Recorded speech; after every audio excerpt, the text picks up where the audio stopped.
Мен Дунай Амандығұлы Еспаев, актер, режиссер, театр педагогы. Кітап оқу ол бір басқа, тұлғаның қалыптасуына. Одан кейін тағы бір дүние, ол мен бір орынға, конкурсқа актер болу үшін, бір орынға 80 адам таласатын. Қазақстанның түкпір-түкпірінен қаншама абитуриенттер келеді. Дунай аға, сіз солай едіңіз, біз сіздің спектакльдеріңізбен өстік, үйттік, бүйттік. Сонда ойлаймын, тегін құр босқа өмір сүрмеген екенбіз. Армысыздар, мен Дунай Амандығұлы Еспаев, актер, режиссер, театр педагогы. Біздің облыста тұңғыш рет қазақ тіліндегі тәуелсіз эксперименталды дат театрының құрушысы және сол театрдың бас продюсерімін. Мен 1970 жылы қазіргі Шет ауданы Жұмыскер ауылында дүниеге келдім. Сол жерде 77 жылы Қайрақты деген, төменгі Қайрақты деген не бар, кент бар. Сол жерде алғашқы рет бірінші классқа бардым. Енді мен үшін сыныпты класс деп сөйлеу үйреншікті, сондықтан да бірінші класс деп айта берейін. Негізі менің балалық шағым нағашы әжеммен нағашы атамның қолында өстім. Әлі есімде, сол нағашы әжеммен нағашы атамның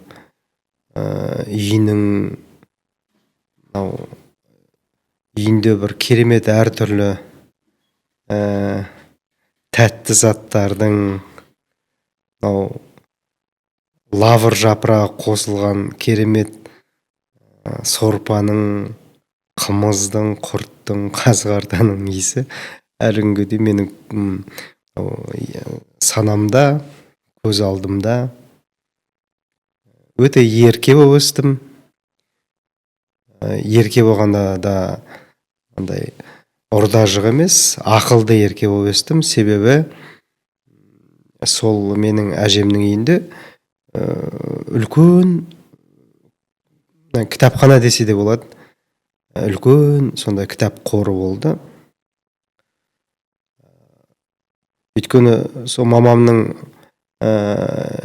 інісі Темір марқұм бала кезінде көз тиіп сал болып ауырып қалғанда, сол бүкіл бос уақытын кітап оқумен өткізсе керек. Сондықтан да сол кісінің жиналып қалған кітап қоры ғой. Соны мен оқып өстім. Менің тілім де ерте шыққан, және мен ерте жүргем, адамды таңғалдырғам ғой сөйтіп. Сондықтан да айтуға болады, мен сахнаға, жалпы визуалды өнерге кішкентай кезімнен құмар болды деп айтуға болады енді қазір. Сонда жаңағы халық ертегілері, мың бір түн ертегілері, Мұхтар Әуезовтің Абай жолы кітабын қазір мен дәлі театрда, офисімда бар, 1964 жылы шыққан кітабым. Мен сол 7 жасымда ма, 8 жасымда ма оқып бастадым. Енді ойлай беріңіздер, әріпті қай уақытта танығанымды. Қандай кітап бар, соның бәрін оқып шықтым. Омар Хайямды да оқыдым, Ғашық Наменді оқыдым, Сәбит Мұқанов, Ғабит Мүсірепов,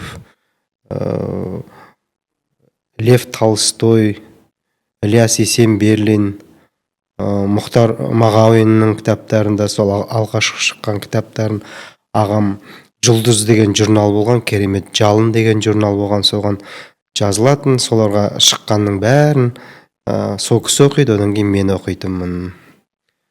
Енді кітап оқу ол бір басқа, тұлғаның қалыптасуына. Одан кейін тағы бір дүние, ол мен кішкентай кезімнен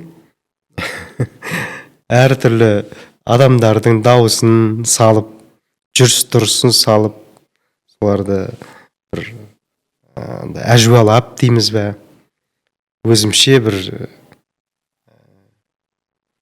театр сияқты. Ол кезде мен оның театр екенін білмеймін ғой. Әйтеуір жұрттың көңілін қатты көтеретінмін. Ол кезде енді телевизор болды, бірақ телевизор күндіз 3-те қосылады, кешке бітіп қалады, бір-екі ақ канал. Сондықтан да бүкіл енді бос уақытымды сол атам мен әжеме концерт қойып, көрші-қолаңға концерт қойып, одан қалса мектепте мұғалімдердің дауысын салып, ән айтып, би билеп, өзіммен өзім не істесем де бір ерекше бір қиялым оянатында, сол қиялым маған көз алдыма қандай картиналар әкеледі, қандай мінез құлықтарды санама келеді, соның бәрін салып, өзіммен өзім мәз болып, жұртты да мәз қылып, сондай жақсы, бақытты балалық шақта өмір сүрдім. Одан кейін біз енді семья жағдайымен, одан кейін Өспен деген ауыл бар, соған көшіп бардық.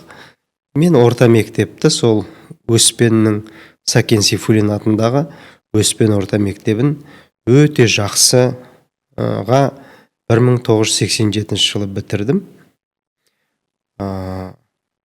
Сол совет кезеңіне сай бүкіл жас жігіттің, боз баланың өту керек әлеуметтік сатыларының бәрінен өттім. Пионерде болдым, комсомолда болдым, комсомол ұйымының секретары да болдым.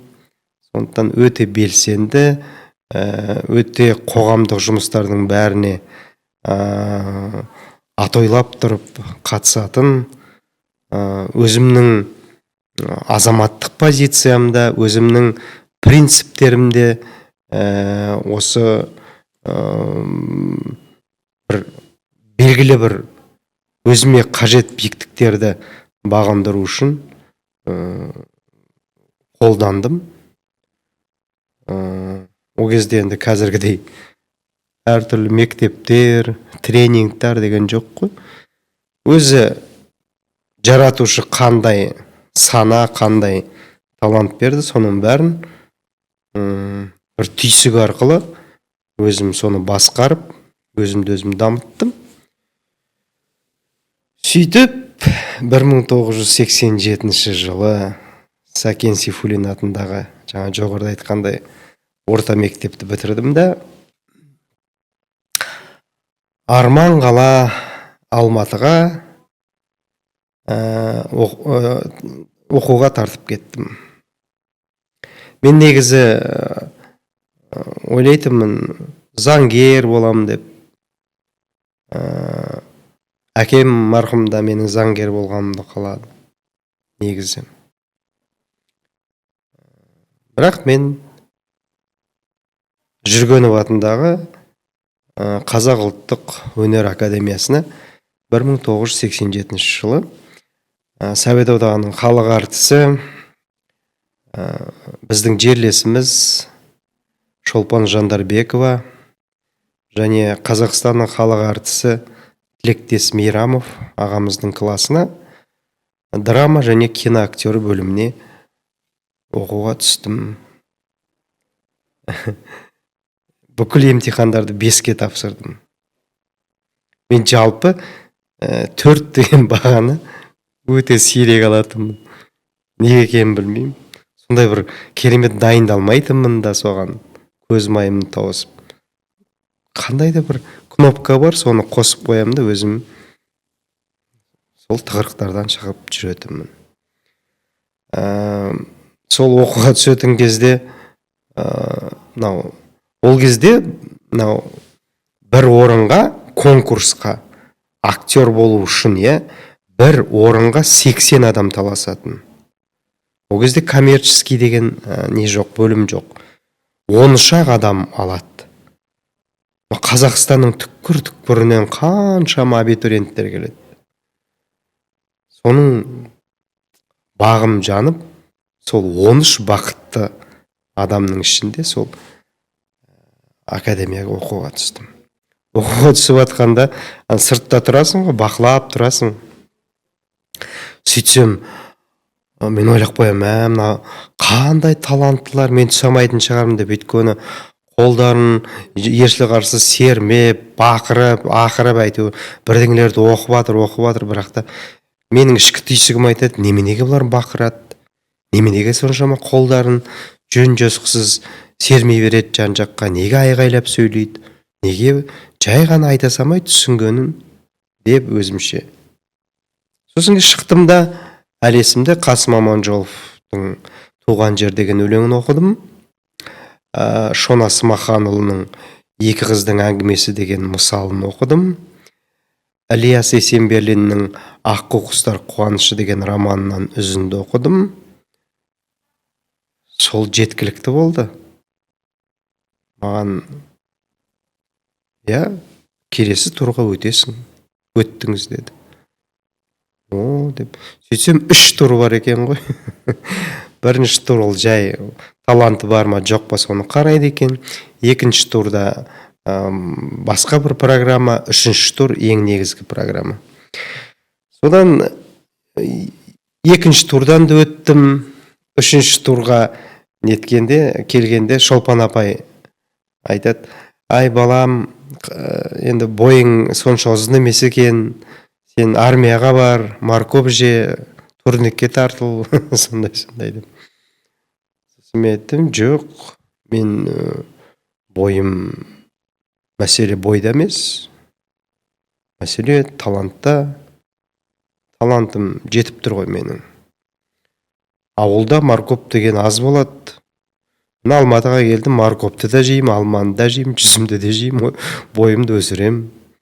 Тем более дедім, мен мектепті басқа оқуға түсетінде шамам бар, менің мектепті өте жақсы бітіріп кеп тұрмын мен. Бірақ мен осы актерлікті қаладым деп батыл айтқан шығармын, болмаса сондай бір актерлік бір шығармашылық адамның бір жақсы амбициясы көрінген шығар бойымнан. Шолпан апай жақсы деп қабылдады. Содан Жүргенов атындағы өнер академиясының студенті болып шыға келдік.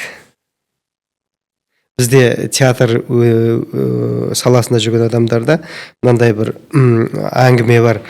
Академияға түскенде сен бірден өзіңді халық әртісі сезінесің дейді. Одан кейін бірінші, екінші курстарда еңбек сіңірген әртіс сияқты сезінесің дейді. Одан кейін академияны бітіргеннен кейін жай ғана әртіс болып қаласың дейді. Өйткені алғаш түскенде ол әркімнің пешенесіне жазыла бермейтін, әркімнің қолына түсе бермейтін бақыт қой. Сен әртісті оқуға түсту деген, өзіңді керемет болып сезініп, жер көкке сыймай жүресің. Одан кейін әртіс болудың қиын екен. Әртіс болу деген сондай қиямет қайым, азабы мол мамандық екенін көргенде өкінетін де жағдайың болады. Ой, неге түстім, бола ма, менен әртіс шыға ма, шықпай ма деп өзіңді күндіз түні сенімсіздік пайда болады. Сол сенімсіздікті жеңу үшін сен 24 сағат бойы өзіңді қамшылайсың, өзіңмен өзің жұмыс жасайсың. Сөйтіп жүргенде жаңағы курсың да бітеді. Одан кейін қайда баратыңды білмейсің. Өйткені ол кезде совет заманының кезінде мынау Қазақстанда қанша театр бар, соларға бөлетін міндетті түрде жолдамамен жібереді. Отработка дейді. 3 жыл отработкаға барасың. Сөйтіп оқып жүрген кезде 1988 жылы мен қазір ол желтоқсан оқиғасына байланысты түсірілген қызғыш құс деген, бегущая мишень деген фильм бар. Соған кәдімгідей кинопробасынан өтіп киноға түсуім керек тұғын, басты рөлде. Бірақ сол кезде мені армияға алып кетті. Ол кезде білген жоқпын. Ой, мен ағай, мен киноға түсіп жатырмын деп бір қулық жасап, болмаса бір таныстарды іздеп армиядан қалып қоюдың ондай қасиет жоқ екен, мүлдем. Бару керек па? Жарайды деп. Әйтеуір марқұм ағам, таяуда қайтыс болып кеткен Қайролла марқұм ағам, сосын кейін үлкен жеңгем Райхан, қайтыс болып кеткен үлкен ағамның үйіндегі жеңгем, сол екеуі келіп әйтеуір Алматыға мені армияға шығарып салды ғой. Сөйтіп менің алғашқы мысалы киноға деген қадамым түп тамырымен кесілгендей болды. Бірақ оған өкінген жоқпын, өйткені отаның шақырды ма, бару керек деп тәрбиеледі ғой бізді. Сондықтан өкінген де жоқпын оған. Сөйтіп 1989 жылы Горбачев деген президент СССР-дің студенттер қайтсын кері дегеннен кейін кері қайтып келдік елімізге. Одан кейін бір жыл мен мынау ауылда жұмыс жасадым, өйткені екінші курс жоқ болды мен баратын. Содан 89 жылы, 90 айтсақ 90 жылы уже мен екінші курсқа тап болдым. Ол басқа курс мүлдем. Ол Совет одағының халық әртісі Хадиша Бөкееваның, Қазақстанның халық әртісі Тұңғышбай Жаманқұловтың және белгілі театр сыншысы Әшірбек Сығаевтың курсына армиядан келген біздер келдік. Менімен бірге менің сол кездегі курстастарым Қуандық Шакіржанов, Нұрбек, Бейбіт, Дидар, бәріміз сол Тұңғышбай ағайдың курсына келдік. Ол курста Дулыға, Ақмолда, Асылбектер, Шынар, Гүлшат, Ерлан, Дария, Бақыт, Берік, Ұлан, Алмат, Шынар сынды қазір бәрі әрқайсысы өзінің орнын тапқан керемет талантты қыз жігіттер оқиды екен. Біз соларға келіп қосылдық. Содан не керек, студенттік қызық шақтар басталды. Мен 1992 жылдан бастап қазіргі Қазақ ұлттық телеарнасында тағы да үлкен конкурстан өтіп дикторлық қызметке орналастым. Сонда диктор болып жұмыс жасадым. Қазақ ұлттық арнасында, қазіргі Хабар арнасы. Сол. Сөйтіп жүргенде студенттік шағымызда бітті, диплом қорғадық. Содан кейін бағана жоғарыда айтқандай біздерді сатып алушылар келді, яғни әрбір облыстардан. Содан Қарағанды облысының мәдениет басқармасының орынбасары Мейрамбеков Зейнолла Какуевич және сол кездегі Сейфуллин театрының директоры Аманбек Сыздықов ағаларымыз келіпті. Қарағандыда үй береді екен жас мамандарға, керемет қала. Үшін бізге жас мамандар керек деп. Ол кезде ипотека деген жоқ. Алматыдан үй алу деген арман ол. Бүкіл қазақ жетім бұрышта сығалап, пәтерден пәтерге көшіп жүрген заманда үй алу, үй береді тегін деген. Ой, мен Жезқазған облысыныкімін. Жезқазған мен Қарағанды бір-біріне жақын облыстар, мен барам деп. В общем, дикторлықты да бәрін тастап, 1993 жылы Сейфуллин атында Қазақ драма театрына актер болып келдім. Сол 93 жылдан бастап менің кәсіби актерлық карьерам басталды. Қызық, Сейфуллин атындағы мектепті бітірдім. Одан кейін Сейфуллин атындағы театрға жұмысқа келдім. Жалпы Сәкен Сейфуллин атамыздың сондай бір жолы, сондай бір принциптері қайда жүрсе де мені жанымда сияқты, сондай бір параллельдер бар да. Сонымен не керек? 93 жылы Сейфуллин театрына келдім.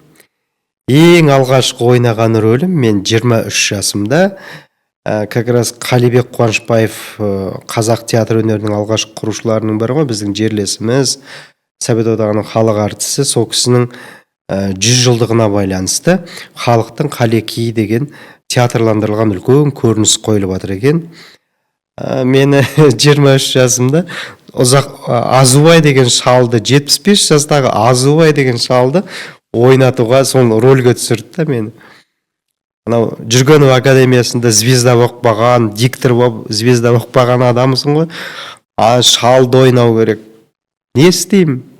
Содан бүкіл жиған тергенді салып, содан ауылда біздің Өспенде 40 жылдықта қай жерде қандай шалдарды көрдім, соны бүкіл көз алдыма әкеліп, бүкіл характерлерін бәрін іздеп. Содан ұртымның астында астыңғы ерінге мақта тығып қойдым. Бүкірейген шалды салдым, сақал жапсырдым, грим салып берді. Шалдың дауысы болып шыға келді. Әй, балалар, қалдаңай деп осып ойнап шықтым. Ол неге сол үлкен мерейтойға Әшірбек аға марқұм келді. Сонда батасын берді. Өй, сен ылғи герой-любовниктарды ойнап қойған мынандай шалды былай шығару деген екінің қолынан келмейді. Жарайсың деп сол кісілер батасын беріп. Содан менің Қарағанды шаһарындағы Қарағанды жеріндегі актерлық жолым басталды. Одан кейін рөлдер бірінен кейін бірі келе бастады. Арада 2 жыл өтпей 1995 жылы Абай Құнанбаевтың 150 жылдығына байланысты Жезқазған қаласында республикалық театр фестивалі болды. Сол кезде мен заманан еткен тар едің деген қойылымда жаңағы Әбішті ойнап, ең алғашқы рет үздік ер адамның рөлін сомдаған үшін деген номинацияны жеңіп алып, сол фестивальдің лауреаты болып шыға келдім. Одан кейін біздің театрға қандай басты рөлдер болды, қандай жаңа проектілер болды, соның бәрінде мен бой көрсете бастадым. Көп спектакльдерде менде екінші құрам деген болған жоқ. Бүкіл спектакль жаңғыз құрамда өзім ойнайтын дәрежеге жеттім.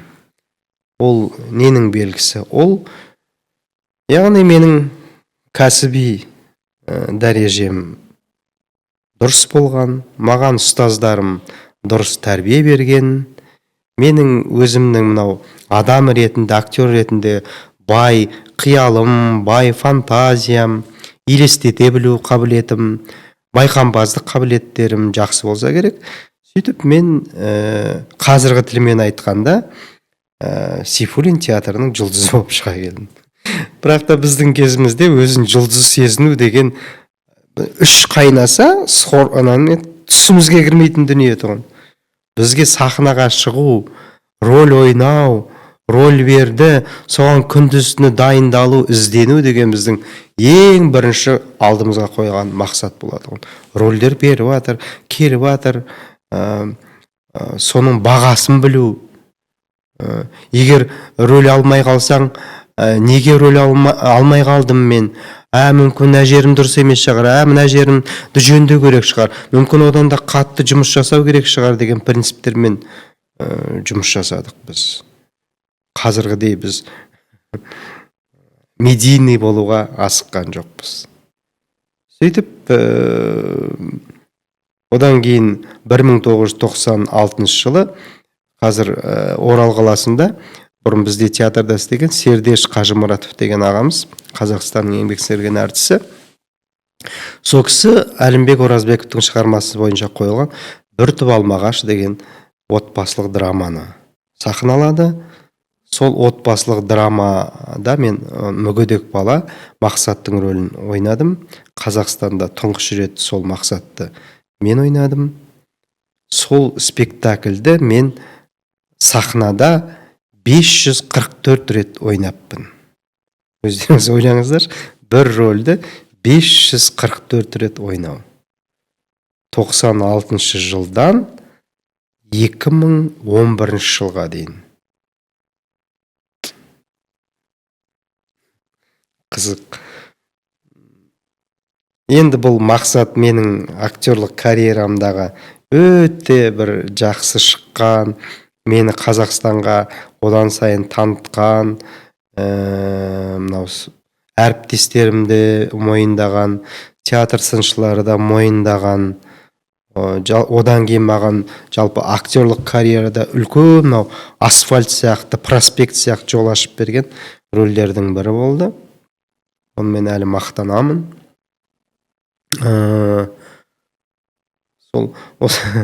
Осыдан бір неше жыл бұрын, бір 6-7 жыл бұрын аптекада, дәріханада витамин алайын деп тұрсам, бір әдемі келіншек қарап тұрды маған.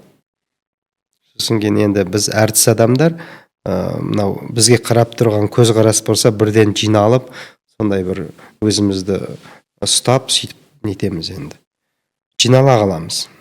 Сөйтсе жымиып, сіз Дунай Еспаевсыз ба дейді. Я дедім. Сіз түк өзгермепсіз дейді. Біз сізге, сіздің ойындарыңызбен, әсіресе Мақсаттың рөлі үшін театрға баратынбыз дейді. Біз сол спектакльді, сол бір түп алмағашты, мысалы 20 рет, 30 рет көрген адамдар бар екен да, жалықпай. Солардың бір едім дейді. Рахмет сізге деп айтып жатыр. Бұл не? Бұл ешқандай да не емес, андай медаль, орден емес, бұл халықтың ықыласы, халықтың саған берген бағасы. Сондықтан да мынау танымал болу үшін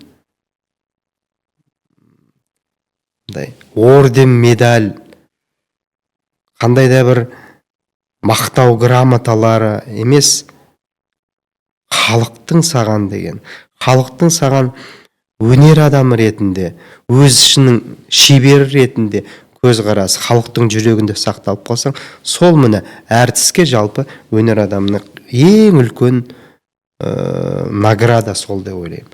Көрдіңіз бе? Бәленбай жылдан кейін. Қазірде мысалы кейбір жерлерде кездесіп қалғанда бәрі айтады: Дунай аға, сіз солай едіңіз, біз сіздің спектакльдеріңізбен өстік, үйттік, бүйттік. Сонда ойлаймын, вот тегін құр босқа өмір сүрмеген екенбіз. Сахнаға дұрыс келіп, дұрыс адамдармен жұмыс жасап, мамандығыңа сеніп, әріптестеріңе сеніп жұмыс жасасаң, бәрі өте жақсы болады екен деген оймен жүрміз әлі. Вот сондықтан да өзіңнің мамандығыңның бір жақсы иесі атану үшін талмай, қажымай бір мақсатты алдың алып жұмыс жасау керек. Сонда бір жерде міндетті түрде шығасың.